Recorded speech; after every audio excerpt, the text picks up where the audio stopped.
Donc bonjour, je m'appelle Émilie Delmonte et je suis la directrice du pôle Ville Attractive pour la ville de Saint-Claude. Le souhait de créer ce pôle était avant tout aussi de permettre de favoriser la communication entre nos services pour permettre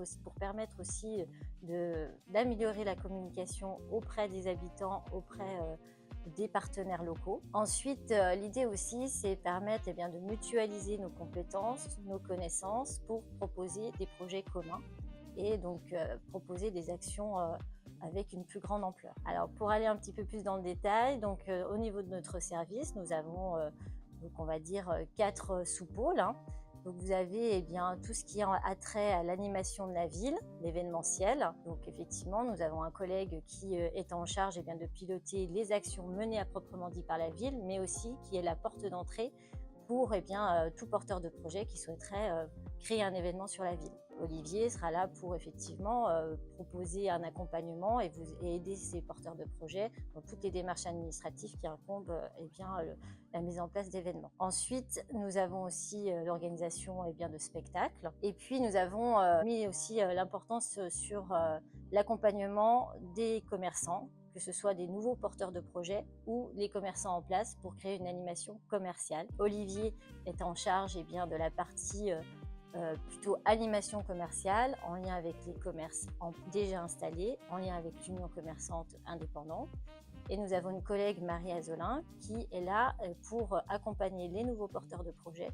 dans leur démarche et notamment dans leur recherche de locaux commerciaux sur la ville et puis les accompagner dans leur démarche administrative. Donc une autre thématique qui concourt à l'attractivité de notre ville est donc tout ce qui est en lien avec l'attractivité sportive. Donc Laurent Camus, responsable des sports à la ville de Saint-Claude, est l'interlocuteur de toutes les associations sportives, que ce soit pour l'organisation d'événements sportifs, mais aussi pour l'organisation des créneaux horaires pour proposer des activités sport sur la ville dans nos équipements sportifs, que ce soit le Palais des Sports, le Stade de Cergy, le Stade Val-de-Bienne. Peut-être moins connu du grand public, c'est tout ce qui touche à la politique de la ville et à notre centre social Espace Mosaïque qui se situe dans le quartier des Avignonnais. Donc pourquoi nous avons fait le choix d'inclure ces services dans notre pôle ville attractive? C'est une politique qui concourt effectivement à mettre en place des actions en faveur des quartiers que l'on dit prioritaires sur la ville, que ce soit donc les Avignonnais, Chabot-Miroir-Faubourg, pour améliorer les conditions de vie des habitants de ces quartiers. Le centre social, l'Espace Mosaïque, a pour mission effectivement de créer, de co-construire avec des habitants des actions, mais aussi au niveau de l'échelle de la ville, dans le cadre du programme Petite Ville de demain, qui est un programme porté par l'État, la communauté de communes, mais aussi la ville de Saint-Claude, pour développer des projets pour redynamiser notamment le centre-ville de Saint-Claude.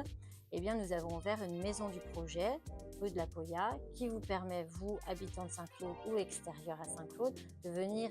consulter les projets qui ont été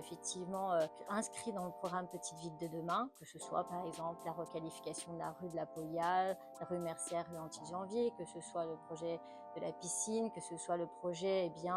d'amélioration de l'habitat avec la mise en place de l'OPA. Tous ces projets-là, vous pouvez avoir accès et nous sommes là avec mon collègue Cédric Saron, chef Petite Ville de demain, là pour répondre à vos questions et puis aussi entendre vos idées et pour les prendre en compte dans les futurs projets pour la ville de Saint-Claude.